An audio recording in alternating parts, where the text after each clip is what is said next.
comenzar en el nombre del Padre, del Hijo y del Espíritu Santo. Aquí, Señor, se alabe la tierra y los pueblos santifiquen tu nombre. Que Dios tenga piedad y nos bendiga, haga brillar su rostro ante nosotros, que la tierra conozca sus caminos, las naciones su obra salvadora. Aquí, Señor, te alabe la tierra y los pueblos santifiquen tu nombre. Que canten a él los pueblos, porque tú riges al mundo con justicia, con rectitud juzgas las naciones y gobiernas a los pueblos de la tierra. A ti, Señor, te alabe la tierra y los pueblos santifiquen tu nombre. La tierra ha dado su fruto, Dios nuestro Dios nos bendijo. El Señor nos dé su bendición y lo adore en todos los pueblos. A ti, Señor, te alabe la tierra y los pueblos santifiquen tu nombre. Gloria a Dios, Padre omnipotente, a su Hijo Jesucristo el Señor, y al Espíritu que habita en nosotros, por los siglos de los siglos. Amén. A ti, Señor, te alabe la tierra y los pueblos santifiquen tu nombre.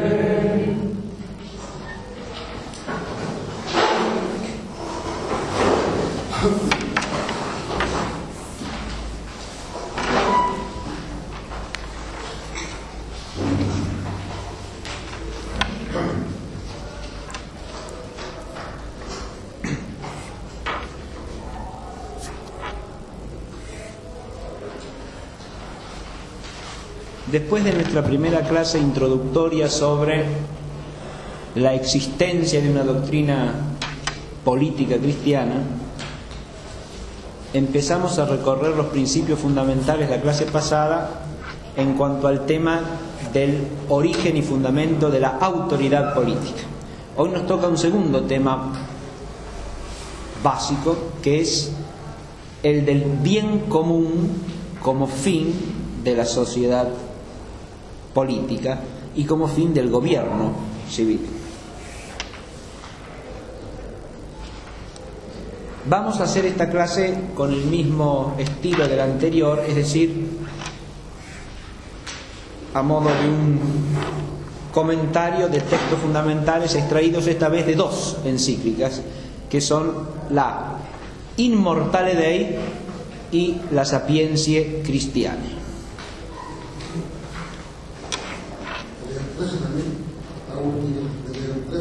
De León XIII ambas, sí.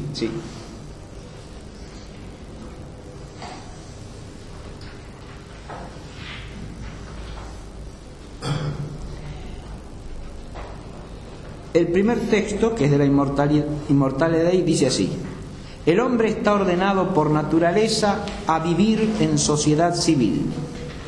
El hombre no puede procurarse en la soledad todo aquello que la necesidad y provecho del cuerpo, así como el perfeccionamiento de la mente y el espíritu requieren, y por ello ha sido provisto divinamente que nazca inclinado a la unión y congregación de los hombres, tanto doméstica como civil, que sola ella puede proporcionar la suficiencia perfecta para la vida.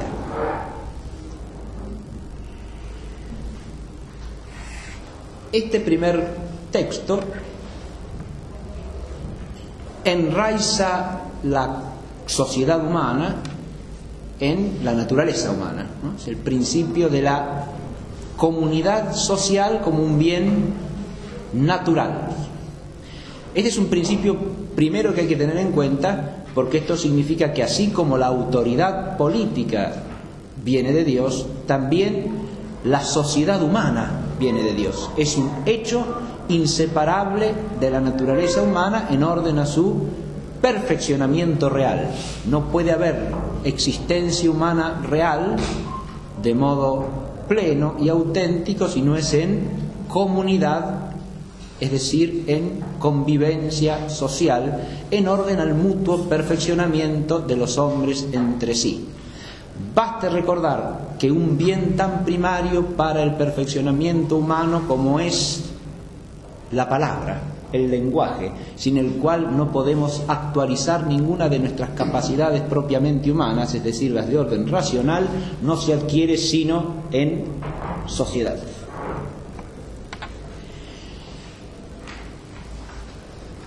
Este principio de la naturalidad y por lo tanto del origen divino de la sociedad hay que tenerlo en cuenta, porque a ello se oponen todas las teorías según la cual la sociedad civil o incluso la sociedad doméstica no son más que una convención humana en orden a un fin que los hombres se pueden proponer o no voluntariamente. Suele considerarse a esas teorías contractualistas o pactistas en cuanto al origen de la sociedad, que no hay que confundir con las doctrinas que ponen en un pacto o acuerdo el origen de una forma concreta de gobierno, como decíamos en la clase pasada. Una forma concreta de gobierno puede tener su origen en un acuerdo o convención de los hombres voluntariamente realizado. Lo que no tiene origen de esa manera es ni la autoridad política, como vimos en la clase pasada, ni la sociedad misma como medio de perfeccionamiento de los hombres. Ambas cosas están puestas por naturaleza y son inseparables del ser del hombre. Y al estar puestas por naturaleza quiere decir que tienen su origen en Dios mismo.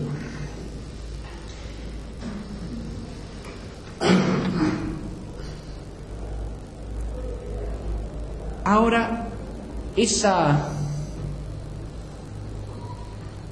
principio, de la naturalidad de la sociedad acarrea otra consecuencia, también análoga a lo que vimos en la clase pasada con el tema de la autoridad. Esa otra consecuencia es que las relaciones sociales son primariamente algo bueno en la existencia humana. No son un mal necesario, no son tampoco una cosa que haya que aceptar porque de otra manera no se puede vivir, es decir, que haya que tolerar, sino que son un bien de naturaleza, un bien por el cual los hombres nos perfeccionamos y como bien las deseamos y tendemos a ellas espontáneamente.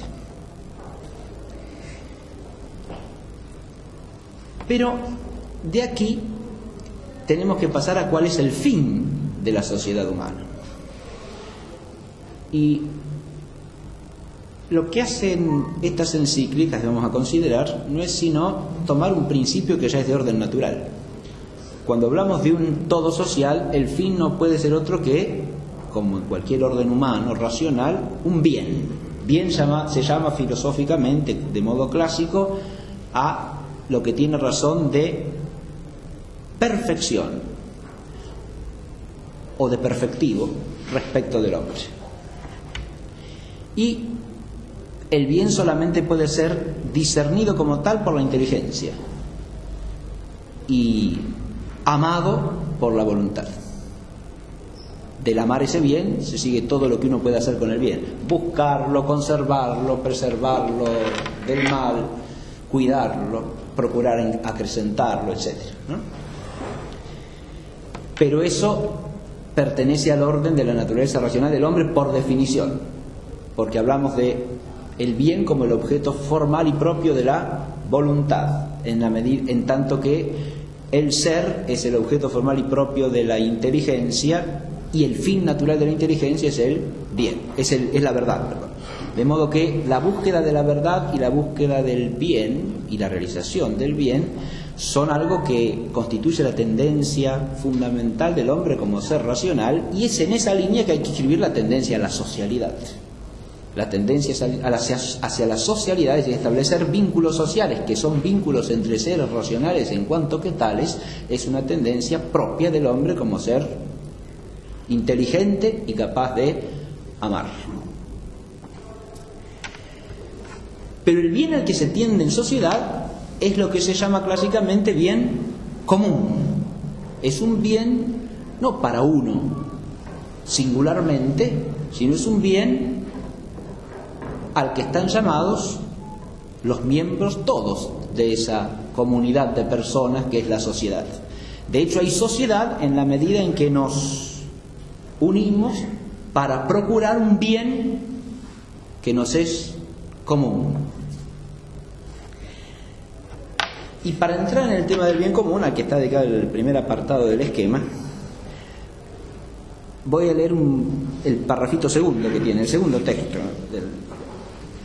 que dice: el progreso realizado en el campo de los bienes corporales y exteriores es sin duda no mediocre, pero toda la naturaleza sensible, la posesión más abundante de riquezas, fuerzas y recursos, si bien puede proporcionar comodidades y acrecentar los bienestares de la vida, no pueden colmar el espíritu nacido para cosas mayores y más altas. Mirar hacia Dios y tender hacia Él es la ley suprema de la vida humana, que, creado a imagen y semejanza divina, es incitado vehementemente por su misma naturaleza a entrar en la posesión de su autor, mas no con movimiento o andadura del cuerpo tiende a Dios, sino por aquellos que pertenecen al espíritu, o sea, por el conocimiento y el afecto. Pues Dios es la suma verdad, y sólo por la verdad se nutre la mente, y es también la perfecta santidad y el sumo bien, al cual la sola voluntad puede aspirar y acceder mediante la guía de la virtud. Este texto de la Sapientia Christianae está hablando de dos órdenes de bienes que constituyen de alguna manera el bien común de la sociedad humana, ¿no? En primer lugar, alude a los bienes que son de orden material, de orden estrictamente temporal, y que por lo tanto no pueden ser sino bienes meramente instrumentales en relación a otros bienes, porque no son el bien del hombre en cuanto hombre, son bienes de los que el hombre necesita, pero que de ninguna manera son adecuados al perfeccionamiento de su naturaleza humana. Son bienes inferiores, bienes que tienen siempre el valor de medios, de instrumentos, en orden a procurar un estado de cosas que sea propicio para el cultivo de los bienes superiores.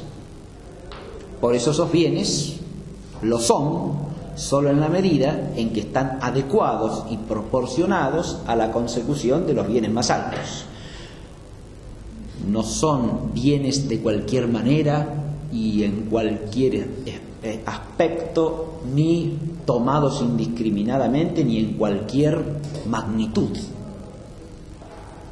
La magnitud puede hacerlos males, ya sea por deficiencia, ya sea por exceso. De manera tal, pero esa proporción no la puede dar sino el espíritu, en la medida en que pone los principios según los cuales él mismo ha de servirse de esos medios, de esos bienes inferiores que son medios suyos. y que, insisto, tienen razón de medios, sean bienes útiles, sean bienes deleitables, solo en la medida en que son instrumentos del bien propiamente humano. Y el bien propiamente humano es el bien honesto, como se dice tradicionalmente en filosofía, es decir, el bien de orden espiritual, tanto racional como moral. Y esto es lo que está diciendo acá el texto de León XIII en la Sapientiae Christianae, pero agregándole algo más. La mirada acá se dirige no solo al bien espiritual como bien superior a los bienes materiales, de todo orden, sino que además el bien espiritual en el hombre está ordenado al bien sumo, que no es el hombre.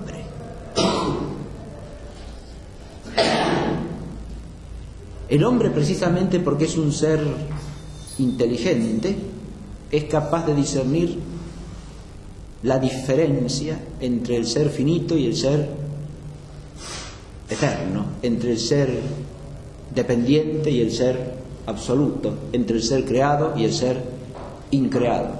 Y esta distinción radical le impide, si se deja iluminar por la luz de la inteligencia racional, confundirse a sí mismo con el bien sumo.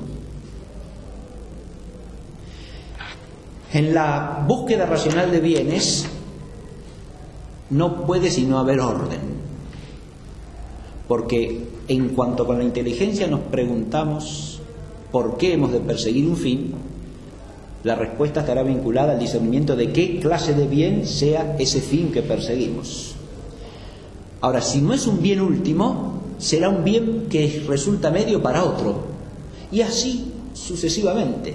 Ahora, si no podemos cerrar esa cadena, quedamos sin poder ordenar los bienes y por lo tanto caemos en el fondo en una suerte de indiferentismo absoluto, en el cual nos da lo mismo buscar una cosa que buscar la otra, porque el conjunto de los bienes no tiene sentido. Al no tener un fin último, carece de orientación final, y al carecer de orientación final, carece de sentido y carece de significación última. Ahora, el bien sumo es el bien al cual han de ordenarse todos los bienes, y ese bien está más allá del bien espiritual humano. Es aquel que el hombre, a través de del perfeccionamiento de su ser espiritual, puede conocer y puede amar. Ese bien sumo es Dios mismo. Y esto es lo que dice acá el texto de la encíclica, al que retorno. Mirar hacia Dios y tender hacia Él es la ley suprema de la vida humana. Esta es una frasecita muy bien dicha, ¿no? Y que vale la pena retener de esta clase como una afirmación del magisterio de la Iglesia, una afirmación doctrinal en la cual se manifiesta que separar lo humano de lo religioso es, en el fondo, absurdo y contrario al saber de la sana filosofía y, por supuesto, a la luz de la fe. El hombre, suele decirse, es un ser por naturaleza religioso. ¿Pero eso qué quiere decir?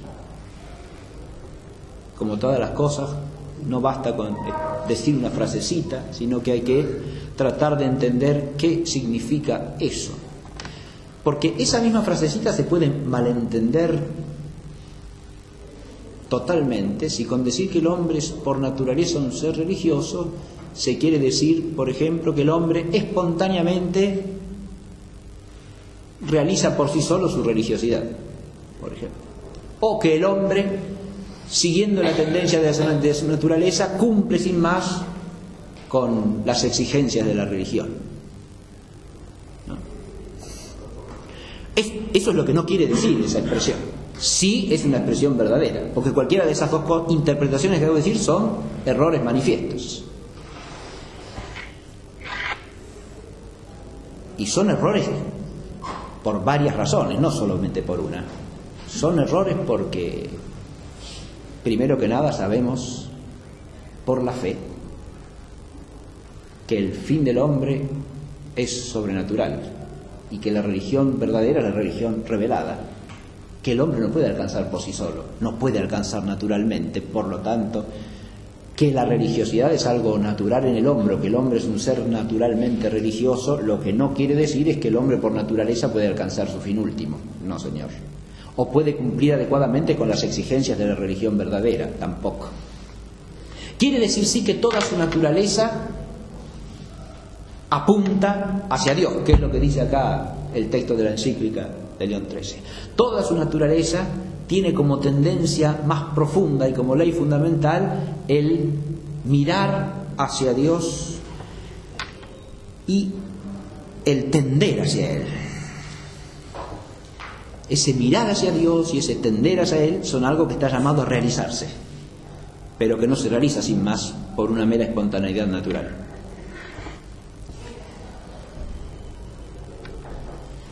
Lo otro que quiere decir esto es que no se puede pensar adecuadamente, ni siquiera en el orden temporal humano, desprendiéndolo de lo religioso. Porque toda búsqueda de un bien temporal, sea material, sea espiritual, no puede estar ordenado sino a ese mirar hacia Dios y tender hacia Él. Porque cualquier bien que no sea el bien sumo tiene que estar ordenado al bien sumo. Y ya por naturaleza el sumo bien no es el hombre mismo.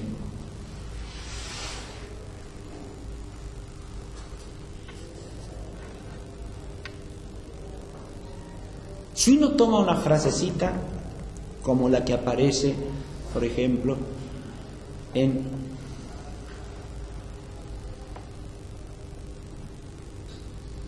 la Gaudium Spes del Concilio Vaticano II, toda actividad del hombre, así como procede de él, también se encamina al perfeccionamiento del hombre.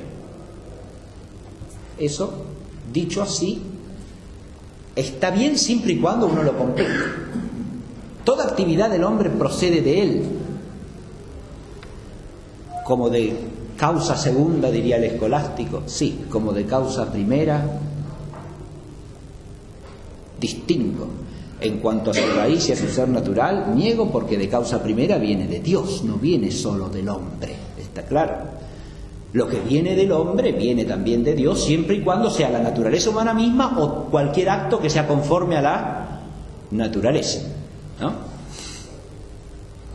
Ahora, hay operaciones del hombre que no vienen solo del hombre tampoco, porque no son meramente humanas.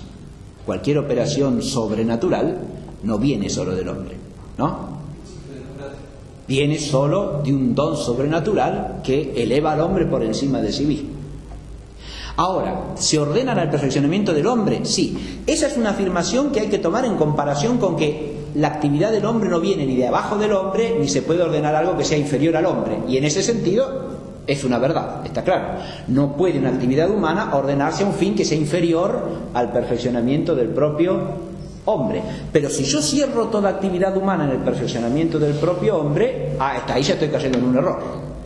Porque estoy absolutizando al hombre como fin. Y el hombre no puede ser nunca el bien sumo, no es el bien sumo. Es evidente a la luz de la inteligencia racional del hombre que el hombre no es el bien sumo.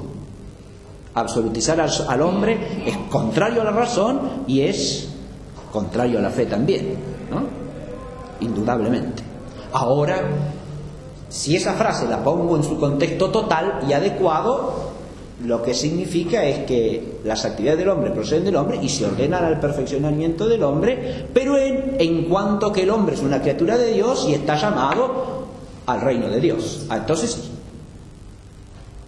ahí la frase tiene, tomada en un contexto teologal, la frase adquiere su sentido auténtico y recto.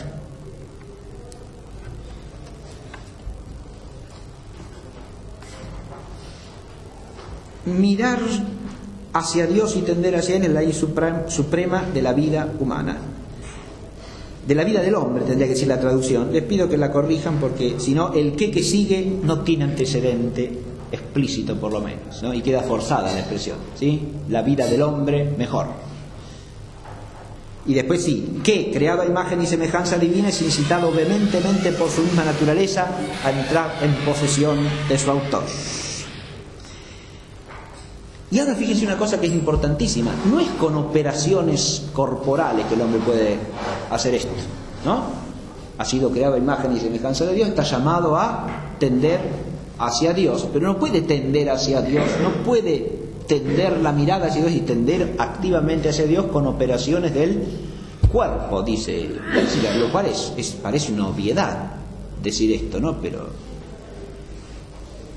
ya en este momento en que la encíclica se escribe, había que decirlo, y hay que decirlo también hoy día, en relación con la idea de que el hombre y su progreso están asociados solamente al bienestar material y a la capacidad que el hombre tiene de ejercer dominio físico sobre realidades también físicas, incluido el mismo, tomado solo como una realidad física, ¿sí?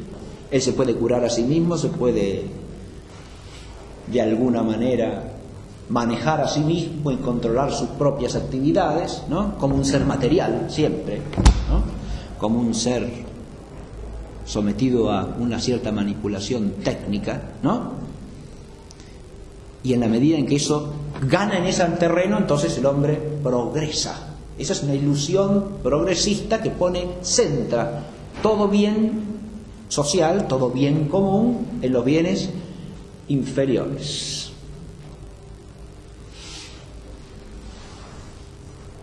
El otro día, ya está viendo en televisión un programa que hablan sobre rugby, comentan los partidos. Y había un jugador que sigue jugando y estaba hablando del problema del control antidopaje en el deporte. Muy bien. Y entonces entre las cosas que dijo, porque hablaba los jugadores tienen que entender que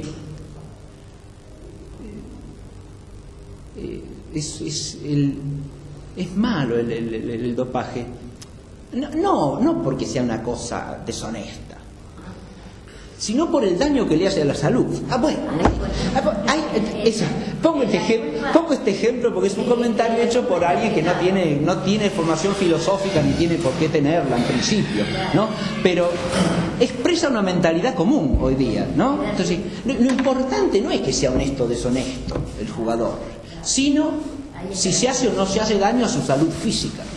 Eso es lo que no hay que consumir drogas porque eso le hace mal a la salud física. Bueno, claro que hay que cuidarla, que es un bien la salud física y que es un bien que debe ser cuidado, tutelado, promovido, todo lo que se quiera. Pero hay una jerarquía de bienes.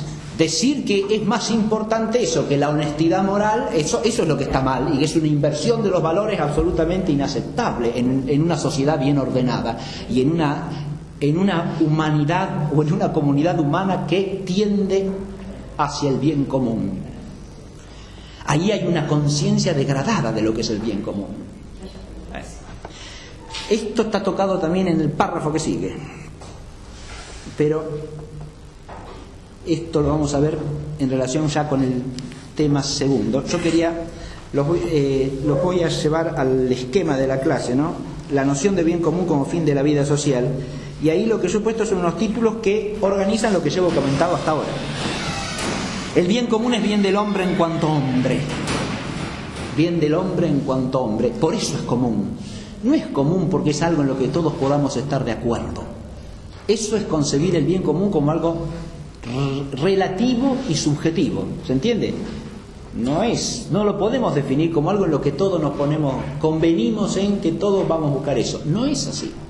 Fíjese que la sociedad es un bien natural, dije. El bien común primario no es convencional.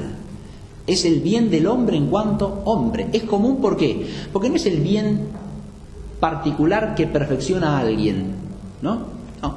Es un bien que perfecciona al hombre no para hacerlo un buen herrero, un buen carpintero, un buen médico, un buen abogado, sino un buen hombre. Eso es el bien común. Por eso el bien material que es bien común es el que hace a la bondad integral y a la dignidad del hombre. No a que el hombre sea un buen empresario, un buen comerciante o un buen consumidor, no, sino al que hace que el hombre sea una persona consciente de su unidad y capaz de ejercer en plenitud sus capacidades de hombre. Es decir, un mínimo y un máximo de bien material adecuado a la condición social de cada quien y también a la naturaleza humana misma en general. Pero ese no es el bien común sin más, ese es un bien común meramente instrumental y básico, necesario, pero necesario porque tiene meramente razón de medio imprescindible, de medio sine qua non, pero medio. Por eso el bien, ahora lo que la segunda frase dice, el bien común se dice por analogía. Hay un bien común material, ¿no? Si se quiere llamarlo económico, hay un bien común espiritual, humano, que es para el cual y en virtud del cual se dice bien el otro, no por sí solo. Fíjense que eso implica incluso hasta la necesidad a veces de ponerle límite al bien material, porque si su crecimiento sin más va a producir una situación que pone en riesgo la virtud, por ejemplo, o pone en riesgo la lucidez de la inteligencia, hay que frenar el bien ese. Hay que sujetarlo al dominio del espíritu. Más aún si el mero crecimiento de ese bien exige conductas disconformes con el orden moral. Tampoco es un bien el perseguirlo, de esa manera por lo menos. De acá se siguen toda una serie de principios de orden moral, ¿no?, que hacen al bien común. Y también político. Principios también de orden político, que hacen a cualquier buen gobierno en la materia. Buen gobierno no es el que hace crecer la economía indiscriminadamente y sin limitación, sino el que ordena el bien económico al bien racional de la sociedad humana y lo hace un instrumento adecuado de ese bien. Ese bien es el bien propio del espíritu, como dice Leontes, es el bien de la inteligencia y de la voluntad.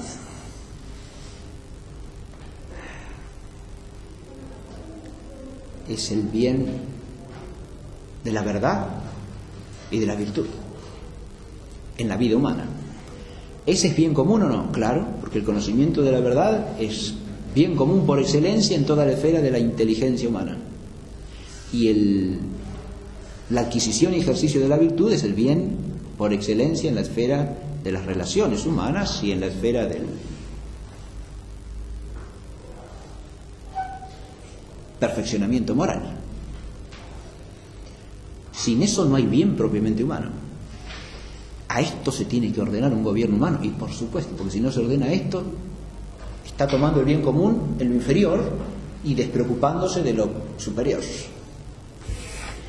Uno puede pensar en situaciones en las cuales una comunidad humana pueda tender meramente hacia el bien inferior, pero podrán ser condiciones de excepción, nunca la normalidad, porque si tendemos siempre y solamente a los bienes de orden inferior como comunidad es porque no podemos cooperar a los bienes superiores, y si no podemos cooperar a los bienes superiores es porque en ese terreno no somos una sociedad. Es decir, no tenemos la misma noción ni de la verdad, ni de la justicia, ni de lo que es bueno, y por contraposición de lo que es malo. Y entonces, ¿cómo cooperamos al bien común de orden espiritual?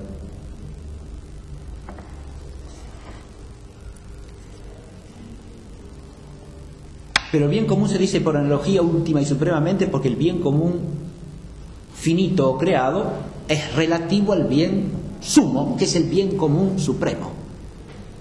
Si bien común es el que perfecciona al hombre en cuanto que es hombre, el bien común supremo es el bien divino. Es el sumo bien. Claro. Si no llegamos hasta ahí, no tenemos la analogía completa del bien común.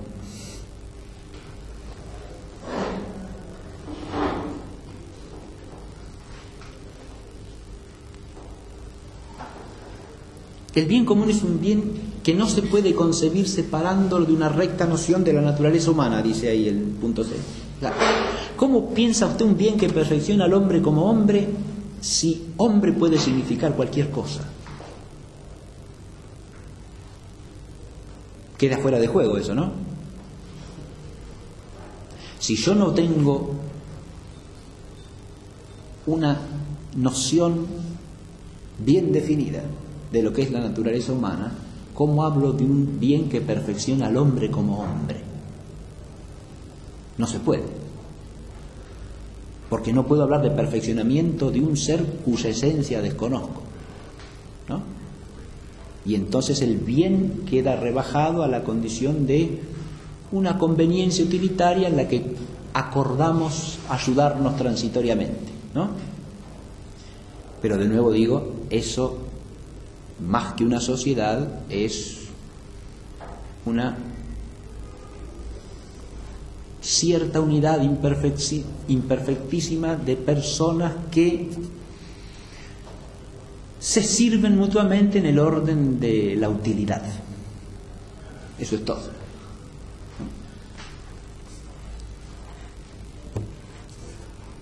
Es la forma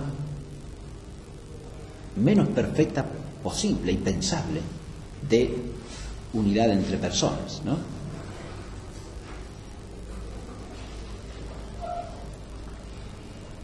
Ahora, el bien común adecuadamente pensado, insisto, no se puede entender adecuadamente si no se relaciona con el bien sumo.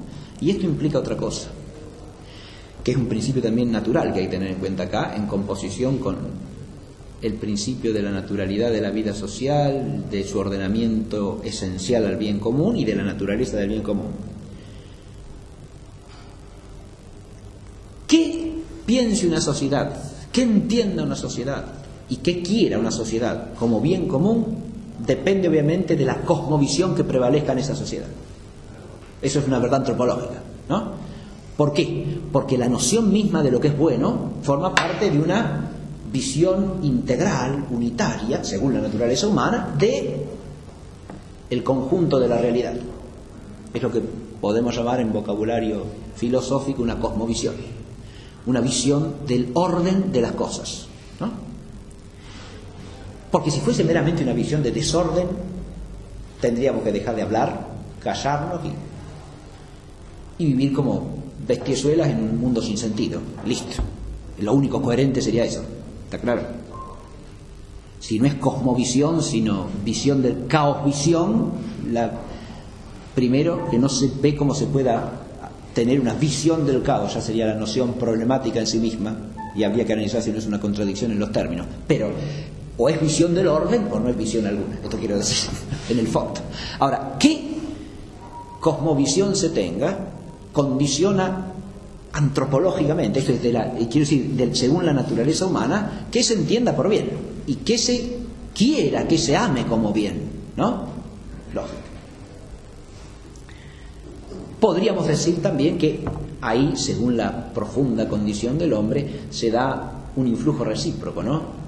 Porque si atendemos a aquello que decía San Agustín de allí donde está tu tesoro está tu corazón, ¿no? También podemos hablar de un influjo indirecto de la voluntad sobre el pensamiento, y a veces, según lo que se estime más, se amaña una cierta visión del mundo que nos conviene más, según la preferencia que hemos establecido ya en nuestro espíritu por un bien como el bien supremo. ¿Está claro eso, no? Espontáneamente el proceso es al revés, y primariamente es al revés, porque el discernimiento de las cosas va de la inteligencia, está en la inteligencia, y de la inteligencia ilumina la voluntad, ¿no? Pero también es cierto que en el hombre la voluntad puede influir en el ejercicio y en la dirección de la inteligencia, no en el acto de captar esto o aquello, que eso es acto de conocimiento y es propio del entendimiento, pero sí en que el entendimiento se aplique a estas cosas y no a estas otras, se ejerza aquí y no se ejerza allá, se ejerza o no se ejerza. Pero si la cosmovisión está en la base de toda concepción del bien común, la concepción del bien común no puede desprenderse tampoco de la religión. Es otro principio antropológico, porque en la raíz de toda cosmovisión hay una religión. De hecho, no hay cosmovisión, o sea, una visión de la totalidad de las cosas si no hay una cierta actitud y una cierta reflexión acerca de la relación de esa totalidad con algo absoluto. Podrá ser una relación negativa, negando lo absoluto, o negando que el orden venga de un principio absoluto, será lo que sea, pero si no hay una dimensión religiosa en esa cosmovisión, no hay cosmovisión. Y de la religión depende la totalidad de la cosmovisión. Esto se verifica tanto históricamente como filosóficamente. ¿Por qué? Porque filosóficamente es muy claro el principio. La intelección que se tenga de la totalidad del orden de las cosas depende de qué se entienda acerca del principio primero de todas las cosas. Y en cuanto se habla de un principio primero, se habla de algo que es en algún modo absoluto. ¿Está claro? Usted podrá poner ese principio primero con total oscurantismo mental en la materia misma, que no puede ser principio primero de nada, pero la está pensando como principio primero y la está absolutizando. Entonces tendrá una religión de la materia, en la cual la materia viene a ser Dios. ¿Está claro? Usted podrá poner el principio primero y absoluto de todas las cosas en el hombre mismo, como hace todo antropocentrismo, y entonces tendrá una religión antropolátrica, como hace buena parte de la civilización occidental desde hace por lo menos 3 siglos. Tendrá una religión que pone al hombre como principio absoluto de todo, de sí mismo, autocreador, autoconstructor, creador del orden o del desorden, de los bienes, de los valores, de las leyes, de todo. Principio primero y absoluto de todo, al que hay que ordenar todo. Entonces viene a ser el Dios, ¿sí? Viene a ser aquel a quien hay que tributar culto, se lo diga o no se lo diga esto último, ¿sí? Bien. Por eso que el hombre es un ser naturalmente religioso no quiere decir de nuevo que el hombre realice adecuadamente su religiosidad. El hombre es un ser naturalmente racional, pero eso no quiere decir que todos y cada uno de nosotros inexorablemente reflexionemos siempre bien y nunca cometamos errores lógicos ni caigamos en falacias, ¿no? No. Bien. Ahora, sigamos. Esto implica relacionar el bien común con la religión, claro, sin duda. Y es lo que a lo que se refiere el segundo párrafo. Pero ahora voy a ir, sí, al texto de León XIII, que dice así.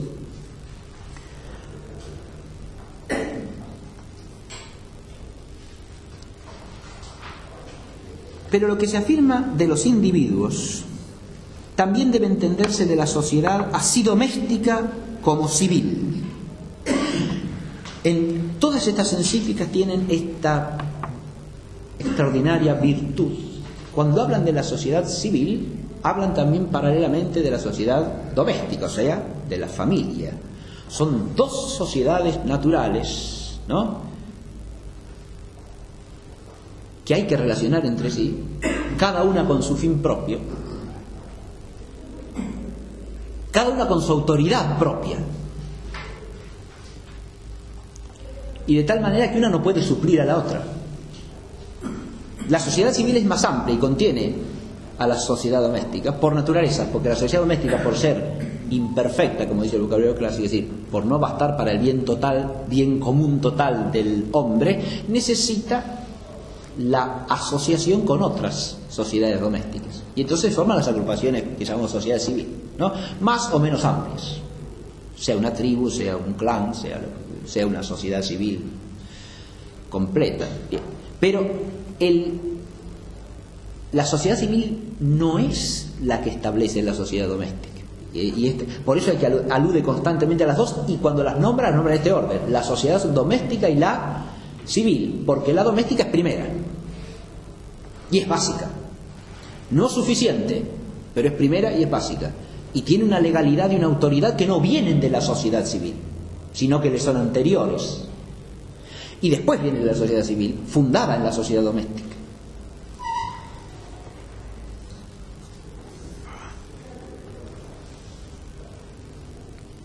Porque la sociedad no ha sido instituida por naturaleza para que el hombre la busque como fin, sino para que en ella y por medio de ella hallara medios aptos para su perfeccionamiento.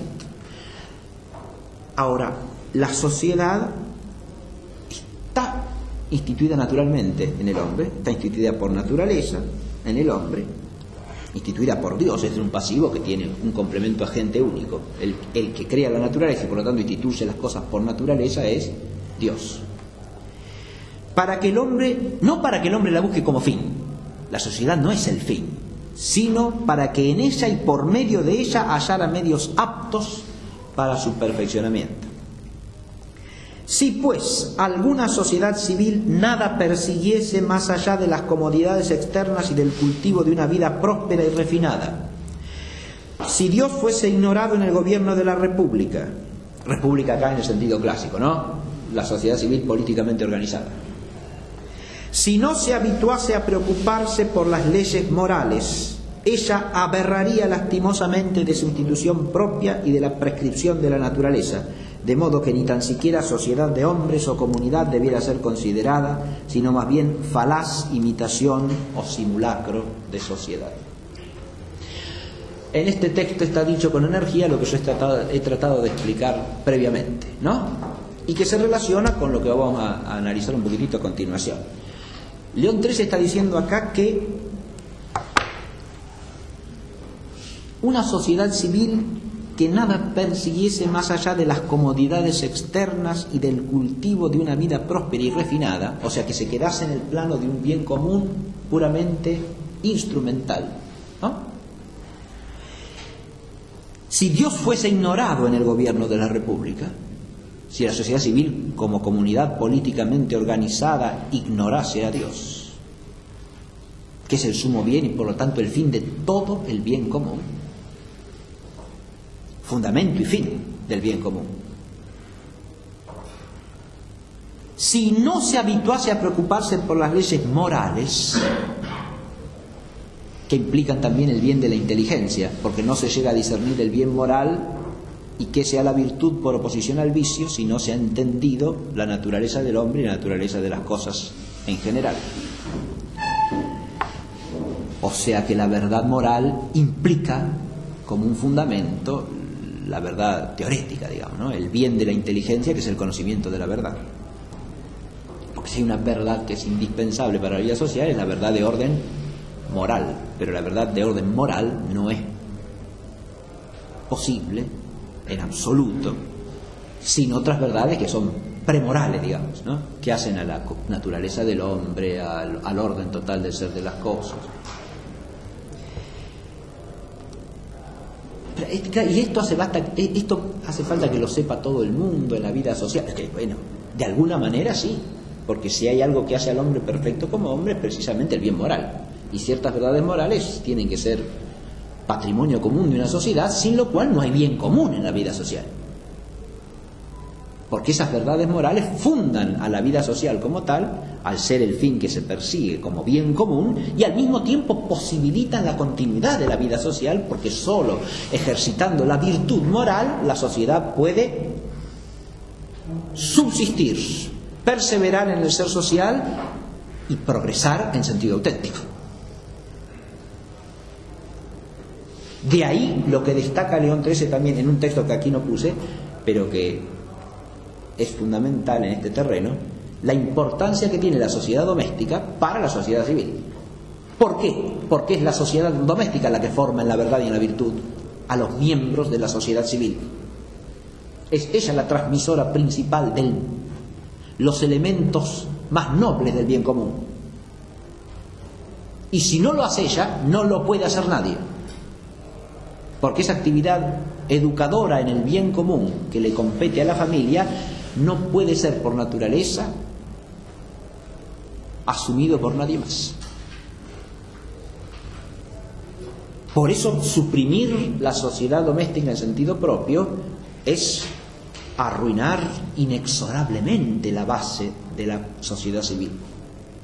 En la medida en que se debilita y en la medida en que se deteriora la sociedad doméstica, la sociedad civil consecuentemente se arruinará y se deteriorará progresivamente, y eso es un principio inexorable, no tiene vuelta.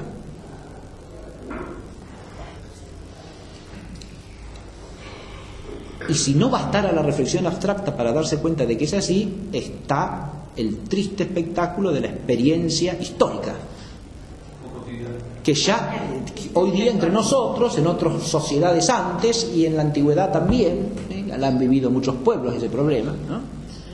Uno de los problemas que trató de superar, por ejemplo, Augusto en el comienzo del Principado romano fue el deterioro de la institución familiar que estaba corroyendo las entrañas de la sociedad romana, ¿no? Y si logró darle una cierta nueva vida a lo largo, que duró por lo menos 2 siglos más, fue en gran medida porque revigorizó el fundamento de la vida social, que es la vida familiar. Lo fomentó como gobernante, porque el gobernante no puede establecer la ley o el principio de la vida doméstica. Puede sí fomentar ese bien, porque no es competencia directa del gobernante civil. Ahora, si lo que hace son pseudo leyes, o sea, normas inicuas, injustas, que tienden a la confusión del conjunto de los miembros de la sociedad civil y deterioran ideológica y prácticamente la sociedad doméstica, entonces lo que hace es destruir la base de una sociedad civil auténtica y ordenada al bien común.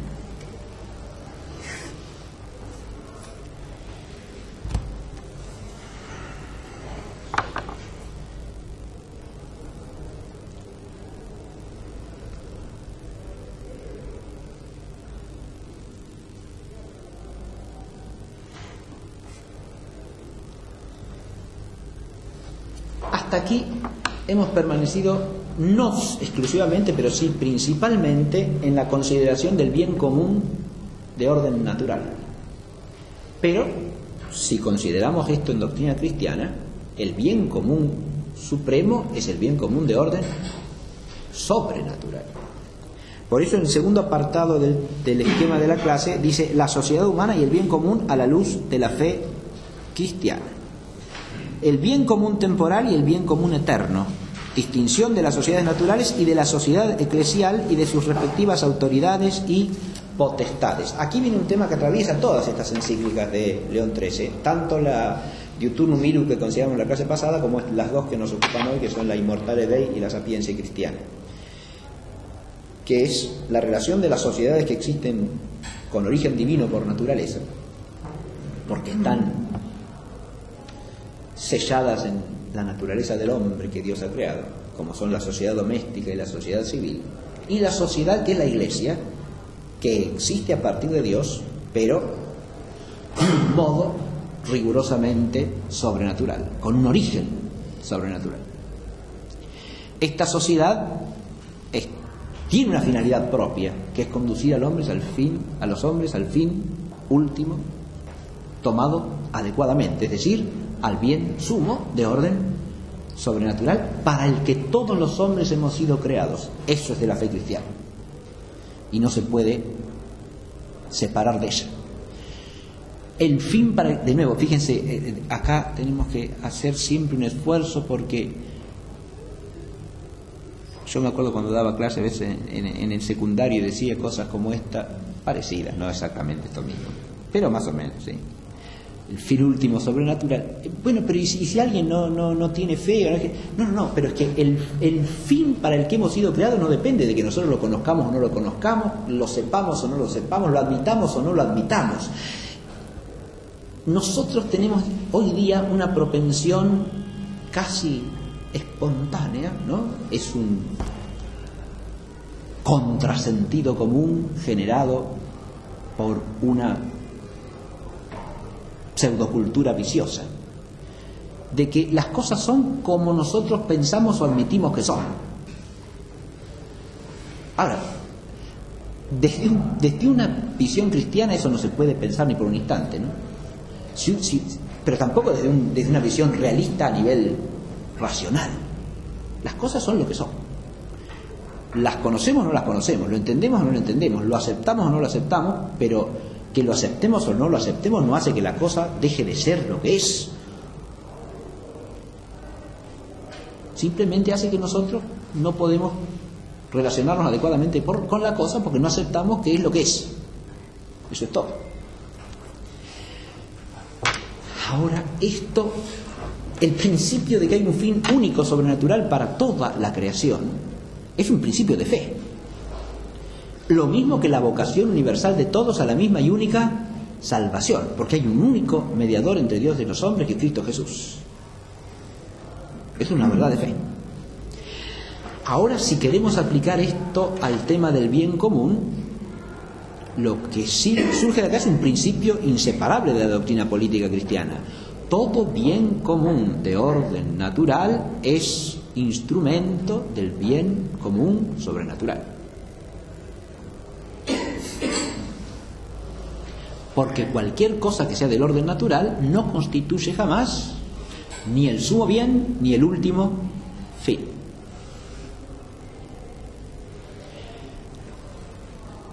Esto implica que el orden total de los bienes solamente puede discernirse desde la fe. Y en cristiano no se puede pensar otra cosa. Por eso en una sociedad cristiana, el orden total de los bienes aplicado al ordenamiento político de la sociedad no se puede pensar sino desde la fe. Y no hay sabiduría ordenadora sino la sabiduría teológica. No la filosófica tampoco, que es instrumental respecto de la teológica. Es todo lo noble que se quiera naturalmente, pero no es la sabiduría suprema. Porque carece de la posibilidad de alcanzar las verdades del orden sobrenatural, las verdades supremas, que son las que permiten ordenar últimamente.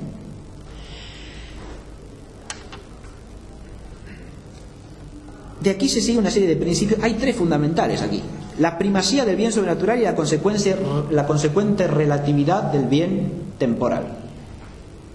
Así como hemos dicho que ya en el orden natural todo lo que es bien con razón de medio ha de medirse en proporción a lo que es un bien superior, así el bien corporal o material respecto, o los bienes útiles y deleitables en relación al bien honesto, ¿no?, que es el propiamente espiritual, así el bien finito en relación al bien sumo.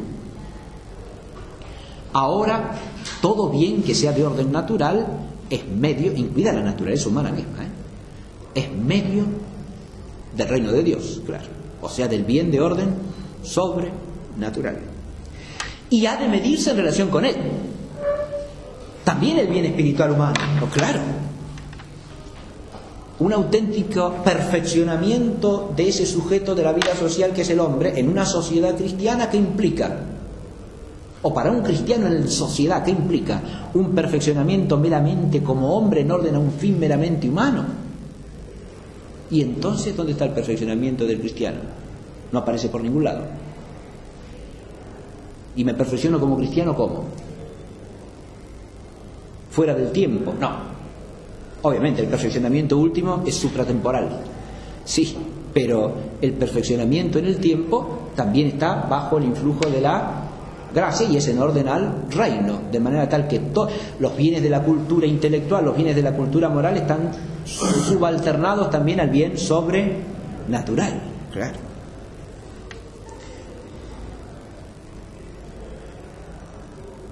Segundo principio, la cooperación armónica de las potestades en la intervención de un orden común. Este es un principio que la Iglesia ha enseñado siempre. La potestad eclesiástica y la potestad civil están llamadas a cooperar. Por ser dos potestades esencialmente distintas, que no se pueden subsumir la una en la otra, están llamadas a coexistir. Ahora, no basta que coexistan. No, señor. Están llamadas a algo más que a coexistir, están llamadas a cooperar. ¿Y están llamadas por quién? Por Dios, que es el origen de la una y de la otra. Y es el único fin de ambas. ¿Está claro? Están llamadas a cooperar, a operar de consuno en orden a un fin único. Cada una con lo que le es propio y cada una con su esfera de competencia. Pero que cada una tenga su esfera de competencia no quiere decir que se pueden convertir en dos esferas incomunicantes, que no se tocan entre sí, o en dos esferas que coexisten pero que no se interrelacionan activamente. Eso, además, históricamente es imposible.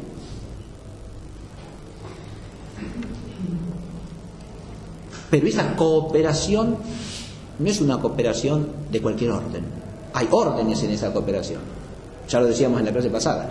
Así como la autoridad eclesial, por ser una autoridad sobrenatural. Y en orden al fin sobrenatural tiene una primacía sobre la autoridad civil, una primacía relativa, ¿no? E insisto, que no implica la subsunción de una en la otra, pero sí una cierta subalternación y subordinación en el orden de los fines, que es lo que acá importa. El gobernante que persigue el bien común temporal, que es el gobernante civil, temporal no quiere decir desprendido de lo religioso, irreligioso, no. Que obremos virtuosamente es un bien temporal, ¿no? Tampoco hay que decir meramente material temporal, porque las obras virtuosas de los hombres y el conocimiento humano adquirido en el tiempo también es parte del orden temporal, ¿no? Claro. Toda la cultura espiritual es temporal, porque más allá del tiempo ya no hay cultivo, no hay cultura, hay el fruto de eso, pero no eso, no la actividad en pos del bien.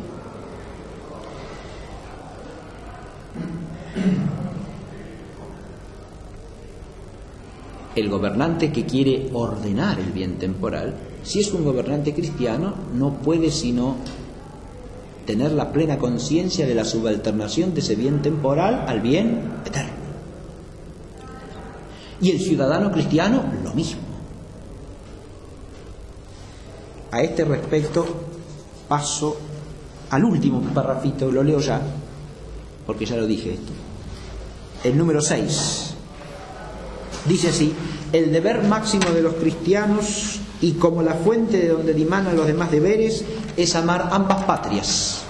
Esto lo pone en la Sapiencia Cristiana, y es el tema de la patria terrena y la patria eterna, la patria celestial, ¿no? El deber, fíjese que el nombre de patria viene de padre, y en sentido cristiano ambas patrias son patrias porque vienen de Dios, del cual deriva toda paternidad en el cielo y en la tierra, ¿no? Por eso son patrias. Pero el deber máximo de los cristianos, y como la fuente donde dimanan los demás deberes, es amar ambas patrias, la natural y la celestial. De tal modo, empero, que la natural no quiere decir que esa patria pertenezca meramente al orden natural, sino natural porque es la patria del nacimiento natural del hombre, ¿no? La natural y la celestial, de tal modo, empero, que el amor de esta y no de aquella sea el principal, y jamás los derechos humanos se antepongan a los derechos de Dios. Acá hay un orden que es un principio. Tiene que ver con esta, la relación jerárquica de orden entre el bien común finito y el bien sumo como bien común, ¿no? Si uno parte de ese principio, esto que acabamos de leer se entiende perfectamente, ¿no? Pero hay que entender que el bien sumo adecuadamente considerado es el bien sobrenaturalmente pensado, es decir, es la participación en la vida divina por la gracia de Dios y por la gloria, ¿no? Es el bien sumo revelado. Y el amor de las dos patrias es un deber de todo cristiano, está diciendo acá León XIII, de ambas, ¿no? Pero siempre de manera que el amor de la patria celestial tenga la primacía. Y lógico, porque la otra está subordinada, la temporal a la eterna, ¿no? La natural a la sobrenatural. No es una primacía irrazonable, es una primacía totalmente razonable, justa, necesaria. Invertir el orden sería una aberración, de nuevo, ¿no? Así como es una aberración que la sociedad se despreocupe de Dios o de la virtud moral, es una aberración que el hombre anteponga la patria terrena a la patria celestial.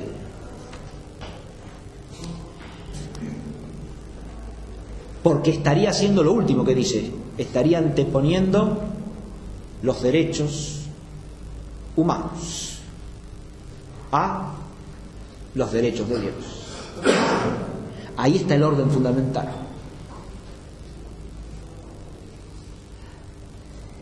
Ahí hay una expresión que los derechos de Dios, los derechos de los hombres,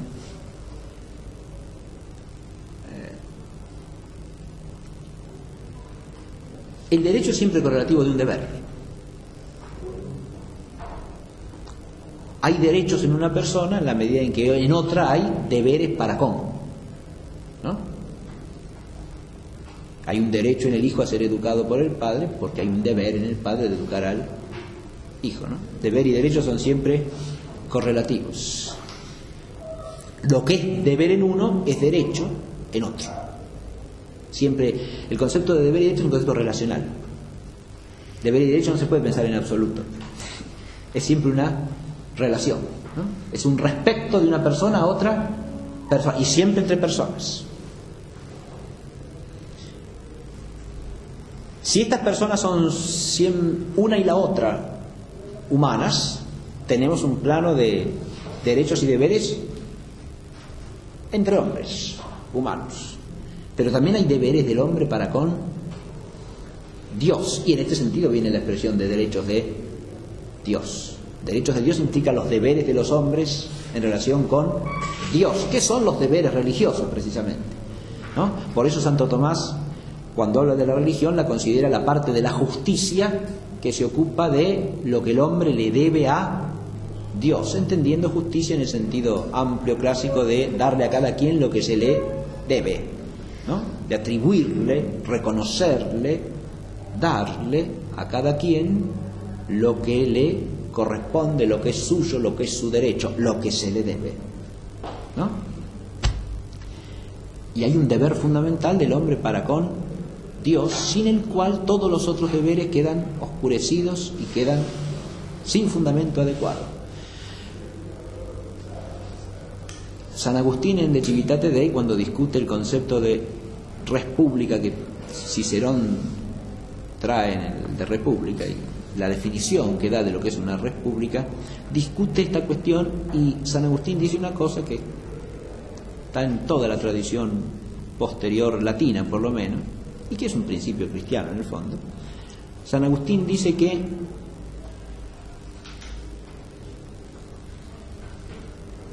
la justicia en una sociedad empieza porque esa sociedad le tribute a Dios el culto que le debe. Por ahí empieza la justicia en la vida social, ¿no? Y entonces por ahí empieza el ordenamiento del bien común, también, porque la justicia es un bien común fundamental, ¿o no? Y claro, cuando yo hablo de la virtud, del bien moral en la vida social, fíjense que la virtud primaria que relaciona a los hombres entre sí es la de la justicia. Por eso el bien de la justicia es un bien común fundamental. Es un bien moral, siempre. Del cual lo justo legal, de lo que se ocupa el derecho, es una parte, una parcela, pero no es el todo. Una parte importante, pero no agota la justicia. Pero hay una esfera de justicia que no hace a las relaciones entre los hombres, sino a la relación de los hombres con Dios. Y eso, dice San Agustín, es la primera justicia en una sociedad. Una sociedad que no cumple con esa esfera de la justicia es ya radicalmente injusta. Es ya radicalmente injusta. Y toda la justicia humana se ve vulnerada desde allí. Claro, lógico. Eso si uno lo profundiza, hay que aplicarlo a la posibilidad de fundar un orden de justicia humana en base al cumplimiento por los hombres del primer deber de justicia que tenemos, que es para con Dios. Por eso dice muy bien la expresión esta de León XIII, anteponiendo el amor de la patria celestial al amor de la patria temporal, y los derechos de Dios a los derechos de los hombres. Pero es que además esa es la única manera en que los derechos de los hombres se fundan y se salvaguardan auténticamente. Porque lo que sea justo entre los hombres no se puede entender y no se puede vivir sino en base a la relación con Dios. Si no aprendemos de Dios, que sea la sabiduría y la justicia, ¿de quién lo vamos a aprender?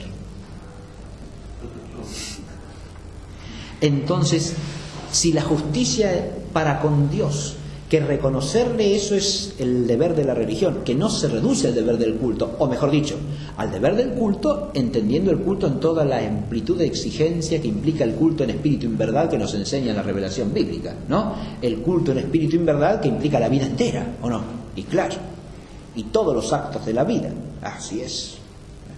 Y ahí se entiende cómo ese culto auténtico es el fundamento de un orden social auténtico, porque ese culto pleno se da con la vida entera, implica las acciones cultuales como la parte formal del culto y la parte específicamente cultual, sin lo cual tampoco hay justicia para con Dios. Por eso Dios mismo en el orden sobrenatural también ha establecido un culto y acciones cultuales que además constituyen la fuente y la cumbre de la vida entera de la Iglesia. De manera que la acción cultual es siempre el deber primero del hombre para con Dios.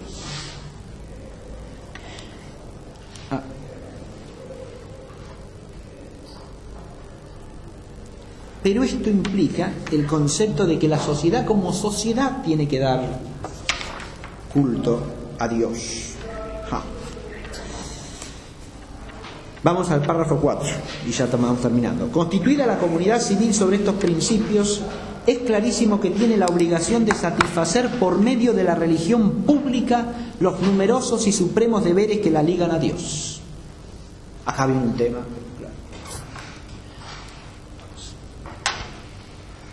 claro. Fíjense que la doctrina tradicional de la Iglesia en esta materia se opone a varios errores que los papas de esta misma época condenaron reiteradamente. Primero, el laicismo del Estado como un bien. Eso es siempre un mal. Un Estado que renuncia a la identidad religiosa y al culto que le debe a Dios es un Estado imperfectísimo. Y una república que se basa en eso es una república, o sea, una comunidad civil políticamente organizada, la peor posible. Ya en el principio, en su constitución.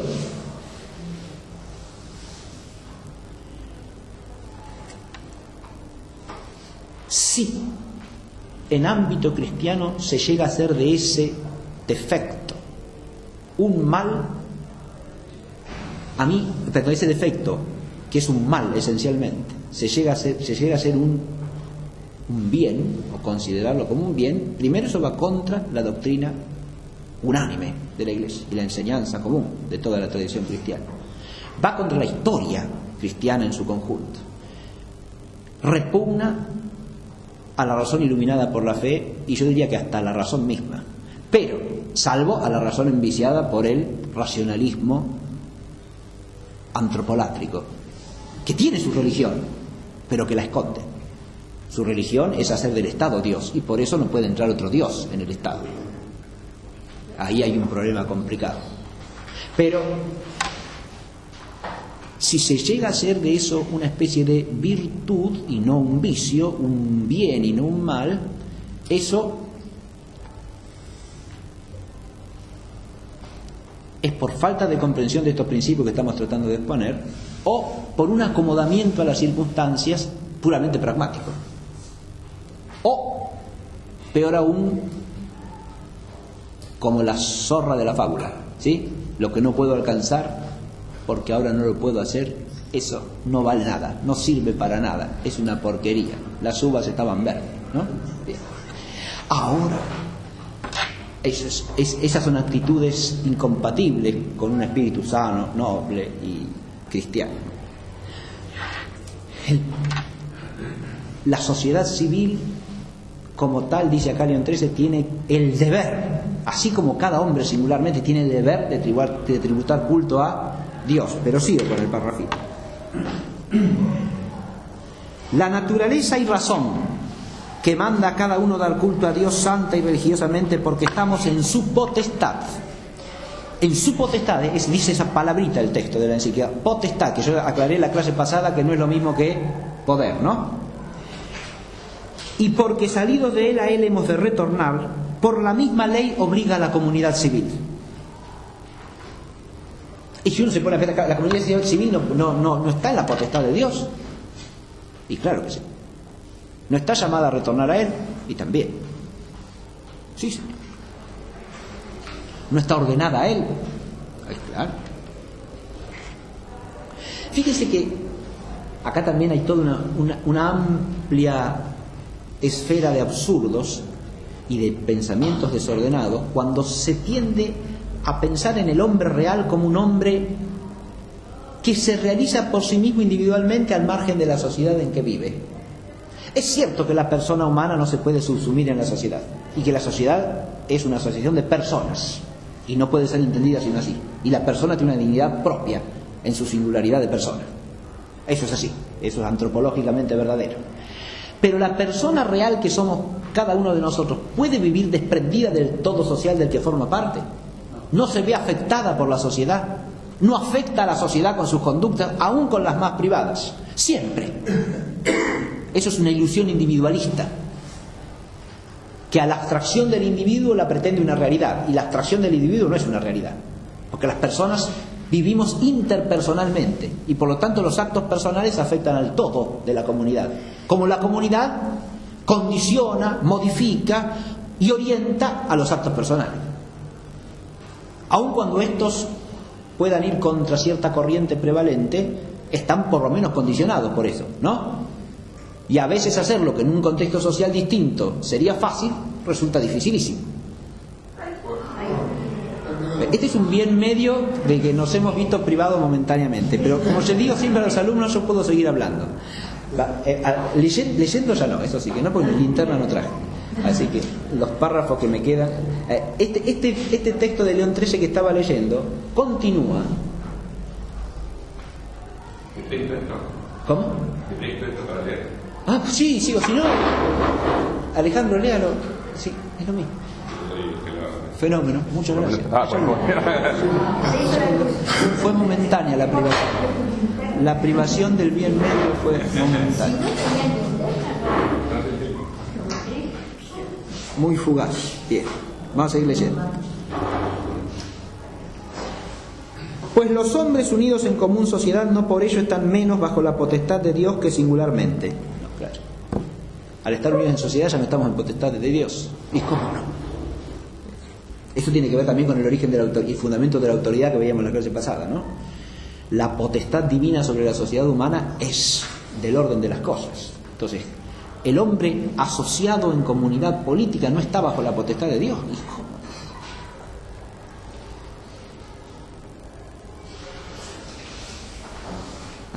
Pues los hombres en comunidad no por ello están menos bajo la potestad de Dios que singularmente, ni menor que la de cada uno es la acción de gracias que la sociedad debe a Dios, como sociedad, que existe por su autoría, es conservada por su voluntad y recibe como beneficio la inmensa abundancia de bienes que de él afluyen. Por ello, así como no es lícito a nadie descuidar sus deberes para con Dios, y es deber supremo abrazar con el espíritu y con los modos de obrar la religión, y no la que cada uno quiera, sino la que Dios ha mandado, acá viene otro tema.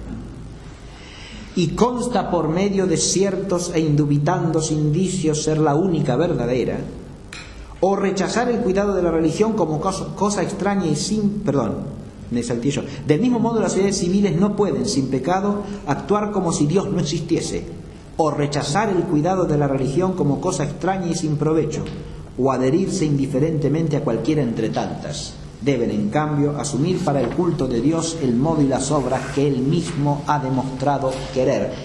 Deben. Esto es un deber al que está llamado a toda nación sobre la faz de la tierra. Fíjense ustedes, esto se deriva del orden mismo de la salvación querido por Dios.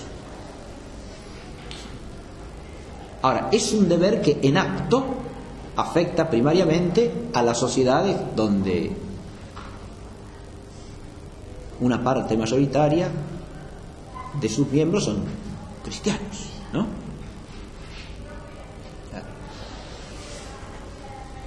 Los otros están llamados a esto. Y el cristiano no puede decir otra cosa. Pero los que en acto tienen ese deber como un deber civil, son los que forman una sociedad de cristianos, ¿no? Santo ha de ser pues para los príncipes, o sea, los gobernantes, ahí lo aclaré, los príncipes siempre son los gobernantes, no sea el sistema de gobierno que sea, el nombre de Dios, y debe ser puesto entre sus deberes principales el de favorecer la religión, protegerla con benevolencia, ampararla con autoridad y el impulso de las leyes, y con la autoridad y el impulso de las leyes, y no instituir ni establecer cosa alguna que sea contraria a su incolumidad. Acá están los deberes del gobierno político o civil en relación con la religión verdadera, ¿no? Y lo mismo deben los ciudadanos a quienes ellos presiden. Esto está en el tercer punto del esquema, ¿no? La verdad y el bien moral objetivo en relación al orden político y al bien común. Fíjense, ahí yo puse a propósito este título, es la verdad y el bien moral objetivo en relación al orden político y al bien común.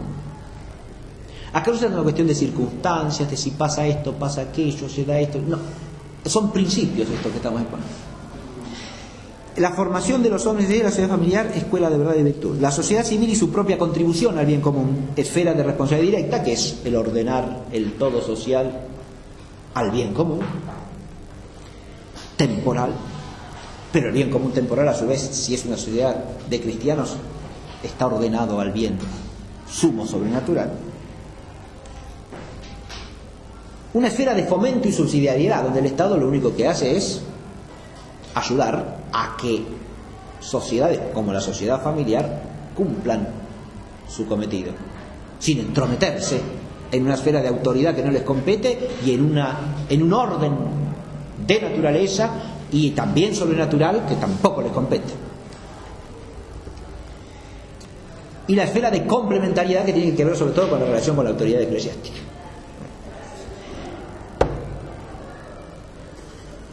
Lo otro es un análisis más escolástico de la causalidad en el orden de la Iglesia y su influjo en el bien común. Primero, causalidad final. Es del sabio el ordenar. El fin solamente lo puede poner el que tiene la sabiduría. ¿Por qué? Porque el fin último es el fin al que debe ordenarse todo fin y todo medio, todo fin secundario o subalterno y todo medio. Y ese fin último, el que lo conoce adecuadamente en el orden creado y querido por Dios, es precisamente el que goza de la luz de la verdad revelada, ¿no? La causalidad ejemplar, virtud cristiana y virtud social. La virtud cristiana tiene un papel ejemplar en la vida social. La causalidad eficiente, sin la gracia puede haber auténtica virtud social. Entre los hombres estaríamos dejando de lado elementos que por un lado reclaman realismo humano y por otro realismo cristiano también, ¿no? Si no es por el influjo eficaz de la gracia santificante, la sociedad humana puede perfeccionarse realmente. Bien. Y la causalidad intrínseca, hay una forma y una cuasi materia de ser ordenada del bien común. Y la forma sería la constitución cristiana de la sociedad, ¿no? Que implica una sociedad fundada también cristianamente, es decir, ordenada en sus elementos básicos, empezando por la sociedad familiar o doméstica de modo cristiano. Si eso existe, existirá un cierto orden en la vida social, si no, el orden tenderá a desaparecer y a convertirse en desorden. Leo un último textito que tiene que ver con esto y nos vamos. Es el 5, dice, el último el que nos faltaba, ¿no? En la esfera política y civil, las leyes se ordenan al bien común y no se rigen por la voluntad y el juicio falaz de la multitud, sino por la verdad y la justicia. Bien, ahora esto implica que en una sociedad ordenada al bien común no se puede poner como principio para determinar lo verdadero y lo justo el parecer de la muchedumbre, ¿no? No, eso no es ni racional ni moral.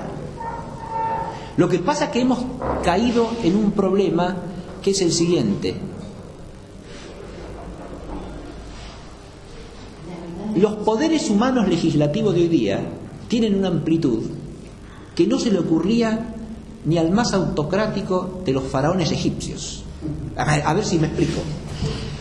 Una legislatura de lo que se llama en Occidente democracia se autoatribuye una capacidad de legislar que no se le pasaba por la mente, insisto, por supuesto no a los zares de Rusia que eran cristianos, ni al rey de Babilonia, ni al faraón egipcio. ¿Por qué no?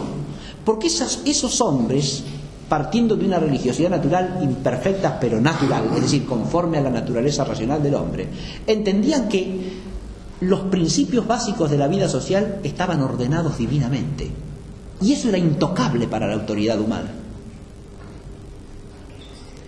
Los cristianos, lejos de entender esto a contrapelo, entendemos eso más profundamente todavía. Sabemos que es así y cómo es así, gracias a la revelación divina. ¿Está claro? Que hay un orden establecido por Dios en las cosas humanas. Y ese orden para un gobernante humano es intocable. Porque no está bajo su esfera de competencia. La autoridad legislativa, ¿qué consistía la autoridad legislativa de un rey en la Europa cristiana, por ejemplo? Podía modificar la ley eclesiástica, no tenía autoridad alguna, ni la divina ni la humana positiva eclesiástica. No era, porque lo dije en la primera clase, los reyes de Francia hacían un juramento porque se comprometían a respetar el orden canónico, ¿no? Al ser ungido. Podían tocar las leyes canónicas de la Iglesia, ni por las tapas. Se comprometían a respetarlas en juramento sagrado. Bien. Y hacerlas cumplir, además, con su autoridad de rey. ¿Podían tocar el derecho natural? Para nada.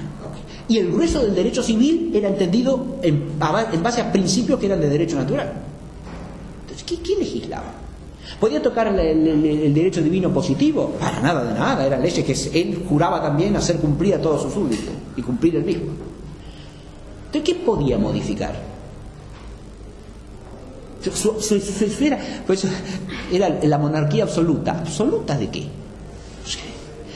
Por eso, insisto, una legislatura cualquiera de hoy día se arroga unas potestades de legislar que no le pasaban a ninguno de esos gobernantes ni por la mente, ni por la imaginación.